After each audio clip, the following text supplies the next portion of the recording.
Welcome back, my minions, and join me as we take another look into Venezuela and explore how what should be one of the richest countries on the planet is diving headlong into becoming the world's foremost expert on hell on earth.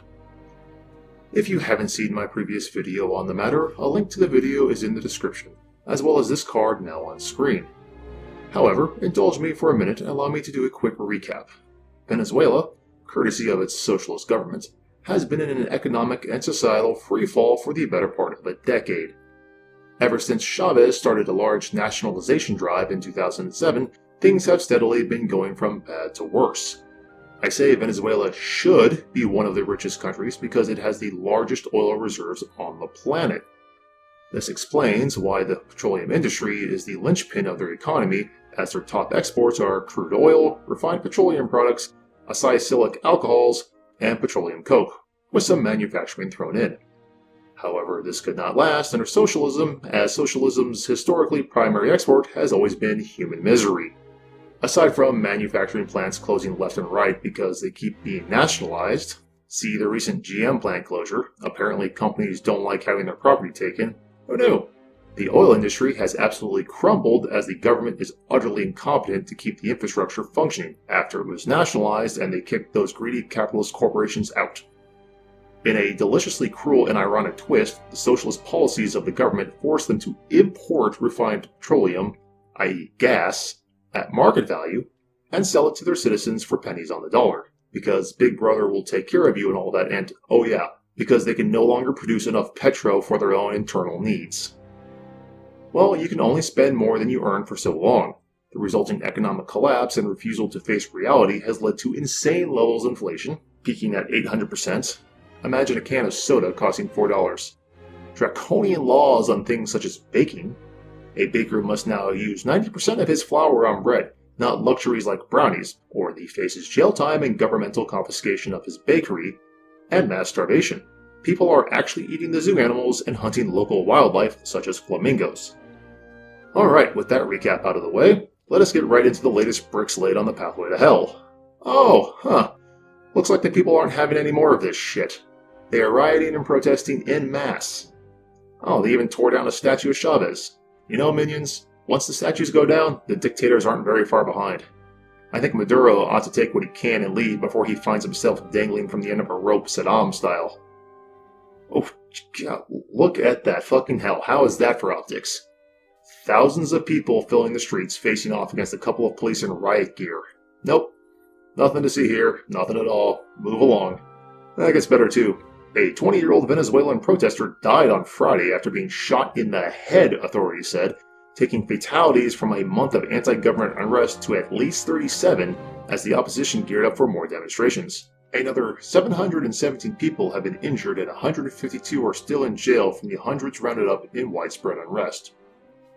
So the unrest has killed 37 people, while the socialist regime is responsible for injuring and jailing scores more. Hey Antifa, this is what real totalitarianism looks like, you limp-wristed pricks. This is the shit you ought to be protesting and fighting against.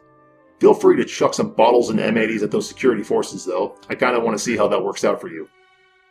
And in an incident loaded with symbolism, a handful of young men destroyed a statue of late leader Hugo Chavez in the oil-producing Zulia state. Students destroyed this statue of Chavez. They accused him correctly of destroying their future, opposition lawmaker Carlos Valero said about the incident, which was also reported in local media. Now these are students with some perspective. No safe spaces here, no trigger warnings or microaggressions, just some brave youth willing to go out there and risk everything to send a message to those in power. These are real social activists, not social justice warriors. These are real men and I salute them. Polls show the ruling socialists would badly lose any conventional vote due to 4 years of economic crisis that has led to debilitating food and medicine shortages. No shit they would lose badly. The vast majority of the citizens are either starving, being beaten by the police, or both. The only people doing well are the upper tier of the government who are taking everything from the people. So in other words, standard socialism. Hey, I love the last line in the article though. From an open letter to the defense minister written by his own cousin. Sooner or later, the Venezuelan people will make you pay. As I said, once the statues go, the dictators aren't far behind. If the top people want to remain wealthy and breathing, I suggest some reforms might be in order. The first is deciding who gets Maduro's head and what kind of platter it will be delivered on. In my humble opinion, silver is the way to go. To play devil's advocate for a second, perhaps these protesters are really inciting the violence. Perhaps they are doing something to provoke the police into cracking their skulls open. Sorry, not buying it. The police beat and arrested a youth symphony orchestra musician who was carrying his instrument and headed towards rehearsal. Don't believe me? Check out the link below. You can see him getting hit by the police and arrested. And of course, the socialist government is blaming the United States for inciting the violence. Ruling Socialist Party leaders described the protesters as hoodlums who are damaging public property and disrupting public order to overthrow the government with the support of ideological adversaries in Washington. This wounded and failed opposition is trying to generate chaos in key areas of the city and convince the world that we're in some sort of civil war. The same playbook used for Syria, for Libya, and for Iraq, said Socialist Party official Freddie Bernal in an internet broadcast. Typical extremists can't face reality. First, while the opposition may be wounded, bullets, police batons, and tear gas tend to do that, they are far from failed. They have massive support from the population, which is why Maduro is scared of them. Second, no one thinks you're in a civil war. Everyone thinks you're a borderline failed state and are on the brink of revolution. And by the looks of it, the socialists are going to be defeated and potentially dragged through the streets to the gallows. The most telling part of this is that they can't even see how Maduro and his party's own actions sparked this latest wave of protests in the first place. Last month, the Supreme Court, staffed by Socialist Party members, gave a ruling that stripped the National Assembly, the Venezuelan legislature where the opposition is in control, of its power. The ruling effectively dissolved the elected legislature, which is led by Mr. Maduro's opponents, and allows the court to write laws itself, experts said. The move caps a year in which the last vestiges of Venezuela's democracy have been torn down, critics and regional leaders say, leaving what many now describe as not just an authoritarian regime, but an outright dictatorship. And on top of that shit sandwich, Maduro has called for the Venezuelan constitution to be written by a people's body or constituent assembly. This assembly would have the ability to rewrite the constitution, but would exclude selection based on political parties.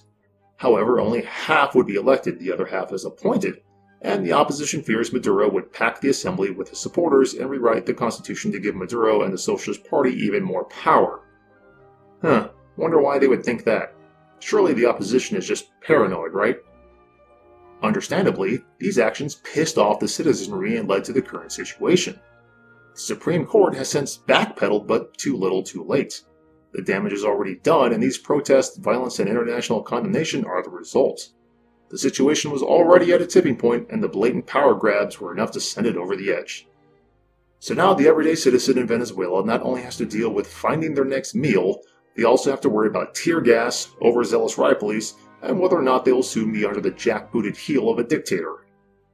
What I think might be even worse is that there are people out there, from the English-speaking, presumably educated First World, who are supporting the authoritarian crackdown. You know how Pinochet offered communists free one-way helicopter rides? Well, this individual thinks Maduro needs to offer the fascist opposition free tank rides and, quote, step on them like the rats they are. Yep, the people starving and suffering authoritarian lockdown are the fascist rats. This guy wouldn't know a real fascist if one were to walk up and tattoo a swastika on his face. And yes, I know not all fascists are Nazis. They're just the best known example.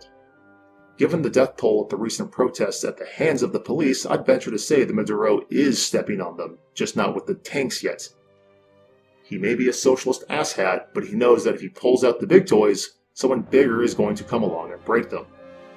He will then find himself in The Hague facing crimes against humanity in short order, followed by finding himself having a little tete-a-tete with one of my co-workers and facing an eternity of punishment for being an absolute wanker right along with his predecessor. As I said in my first video on this subject, the joke's over. You can stop now. Socialism has been a plague on this planet longer than we ever thought possible and is due entirely to humanity's own efforts and love for suffering. The sad irony of the whole joke of socialism is that it is entirely self-imposed.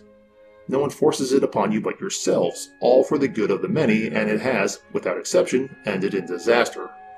Yet all its proponents and defenders say is, that wasn't true socialism. As if true socialism was ever capable of existing in reality or even compatible with human nature. Anyone who believes socialism can exist for a large population and be successful has either a warped sense of human nature or has been eating lead paint chips for their entire formative years. The process of natural selection that brought you out of the trees and eventually into civilizations made you competitive and selfish by nature.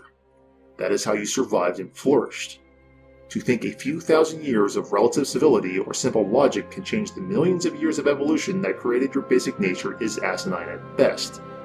Anyone who is trying to tell you socialism is a cure for all the evils of man as a whole is a charlatan, evil, or just plain stupid. The people of Venezuela fell for the snake oil sales pitch and have suffered immensely for it. With any luck, they will soon be rid of Maduro and his socialist ilk and be able to rebuild their society and perhaps prosper. If you don't want to fall into the same trap that they did, tell the socialist politicians and salesmen around you that you'd rather take care of yourself than let Big Brother fuck everything up. I think that's enough for one video. I have no doubt there will be another installment as Venezuela collapses before our very eyes. Any bets on if the socialists in other states like Uncle Bernie Sanders or the kooky James Corbyn pay attention? Until next time, my minions, via cum diablus, amici me.